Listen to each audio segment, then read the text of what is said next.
அன்பினர்களே, அமெரிக்காவும் ஈரானும் ஏற்படுத்திக் கொண்ட அமைதி ஒப்பந்தம் தற்பொழுது நடைமுறைப்படுத்தப்பட்டென்றே சொல்ல முடியும். அதற்காக அமெரிக்காவும் பாகிஸ்தானும் மிக துரிதமாக செயல்பட்டு வருவதாகவும் ஒரு தகவல். இந்த நிலைமையில் தான் இஸ்ரேலின் பாதுகாப்பு அமைச்சனும் நிதி அமைச்சனும் பெரும் வீராப்பு பேசி வந்தார்கள்.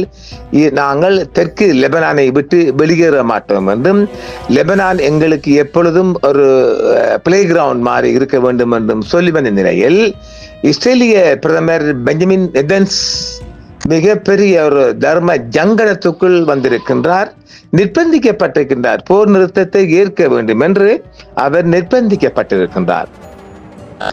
அமெரிக்காவின் அழுத்தத்துக்கு மத்தியில் தற்பொழுது இன்றைய வியாழக்கிழமையிலிருந்து தெற்கு லெபனான் பகுதியிலிருந்து இஸ்ரேலிய படைகள் கட்டமாக வெளியேறுவதற்கான ஒழுங்குகள் மேற்கொள்ளப்பட்டு வருகின்றது. இந்த நிலைமையில் காசா மீதான தாக்குதல் அதிகரித்திருக்கின்றது. எங்கேயாச்சும் அவனுக்கு ஒரு பிளே கிரவுண்ட் வேணும் இல்ல. இஸ்ரேலிய பிரதமர் பெஞ்சமின் நெதன்யாகு அவருக்கு பிடித்தாலும் பிடிக்காவிட்டாலும் போர் நிறுத்தத்தை ஏற்க நிர்பந்திக்கப்பட்டுள்ளார். போர் நிறுத்தத்தை ஏற்க பிரதமர் பெஞ்சமின் நெதன்ஸ் நிர்பந்திக்கப்பட்டிருக்கிறார் என்றும் லெபனானில் இருந்து இஸ்ரேல் வெளியேறுவதாகவும் தெரிவிக்கப்பட்டிருக்கிறது. அமெரிக்க ஈரான் ராஜதந்திர பேச்சுவார்த்தைகள் தொடர்ந்த நிலையில் தெற்கு லெபனானில் இருந்து இஸ்ரேல் வெளியேறுவதற்கான ஆயத்த பணிகள் இன்று முதல் நடைமுறைக்கு வருகின்றது.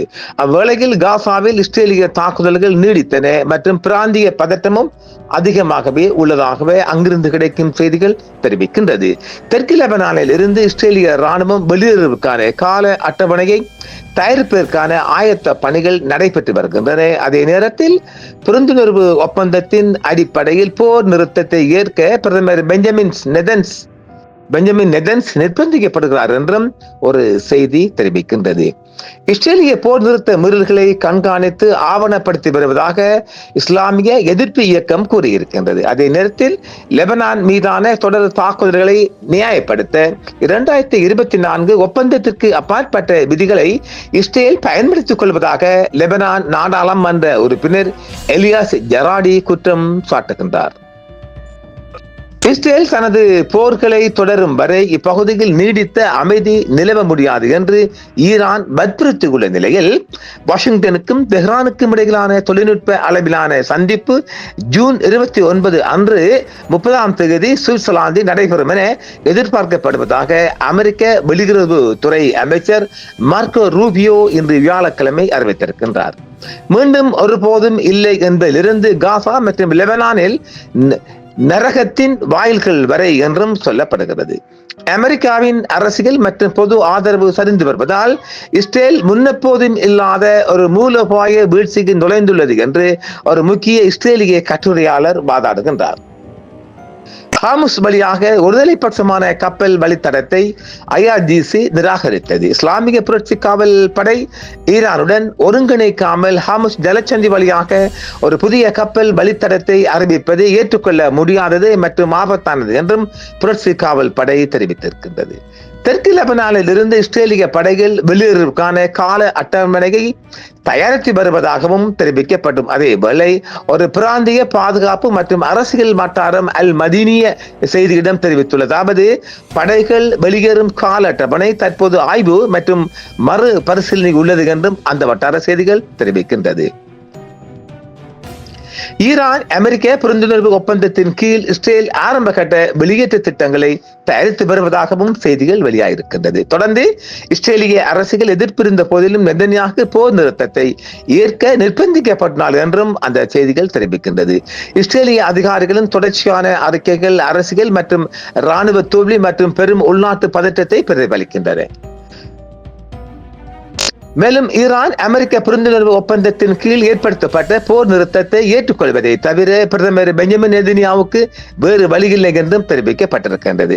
அவருக்கு பிடித்தாலும் பிடிக்காவிட்டாலும் புரிந்துணர்வு ஒப்பந்தத்தின் அடிப்படையில் நெதன்யாகு போர் நிறுத்தத்தை ஏற்க வேண்டிய கட்டாய கடமைக்குள் தள்ளப்பட்டார் என்றும் தெரிவிக்கப்படுகிறது.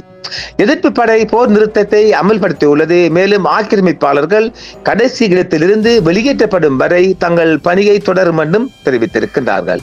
புரிந்துணர்வு ஒப்பந்தத்தின் முதல் பிரிவை செயல்படுத்துவதற்கான ஏற்பாடுகளின் ஒரு பகுதியாக நெதன்யாகுவின் இராணுவம் வெளியேறும் திட்டத்தின் ஆரம்ப கட்டங்கள் தயாரிக்கப்பட்டு ஆய்வு மற்றும் பகுப்பாய்வில் உள்ளன.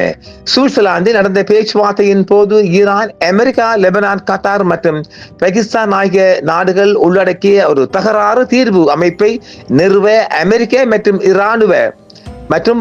அமெரிக்கா மற்றும் ஈரானிய பேச்சுவார்த்தையாளர்கள் ஒப்புக்கொண்டதை தொடர்ந்து படைகள் திரும்ப பெறுவதற்கான தயாரிப்புகள் நடைபெற்று வருவதாகவும் தெரிவிக்கப்பட்டிருக்கிறது. தெரிந்து கொள்ளப்பட்ட ஏற்பாடுகளின்படி லெபனானில் போர் நிறுத்தம் செயல்படுவதை கண்காணிப்பதற்கும் புரிந்துணர்வு ஒப்பந்தத்தின் முதல் கட்டம் தொடர்வதற்கான தகராறுகளை தீர்ப்பதற்கும் இந்த அமைப்பு நோக்கமாக கொண்டு செயல்படுவதாகவும் தெரிவிக்கப்படுகின்றது. வாஷிங்டனுக்கும் தெஹ்ரானுக்கும் இடையில்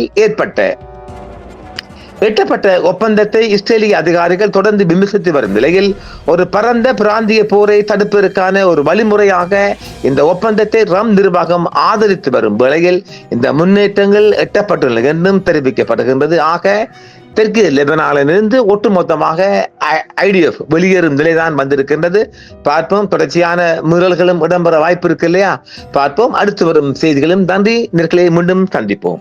என்றும் உங்களுடன் சன்ரைஸ் இந்தியா டிவி சப்ஸ்கிரைப் பண்ணுங்கள், பெல் பட்டனையும் கிளிக் செய்யுங்கள். உங்கள் ஆதரவே எங்கள் சேவை. ஆதரவு தாருங்கள், அரவணைப்போம். மறக்காம சர்ப்ரைஸ் பண்ணுங்க. தேங்க்யூ.